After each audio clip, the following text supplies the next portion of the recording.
This season on Oregon Transition Podcast, we'll be talking about state-funded services for youth. We're supporting over 120 school districts around the state with YTP, and with the pre-employment transition services, we've been able to provide over 18,000 services in the past year.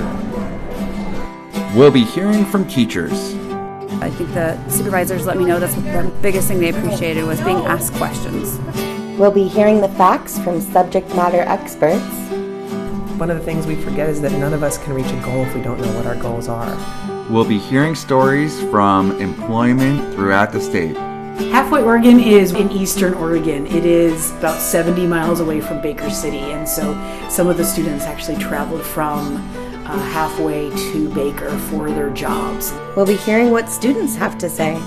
Sometimes I work in dry production. We do trail mix, and what was the previous one? Organic gummy fish. The front labels were not right. They were wrong, and they had to go make a reprint. And I had to do front labels. We'll be hearing from families.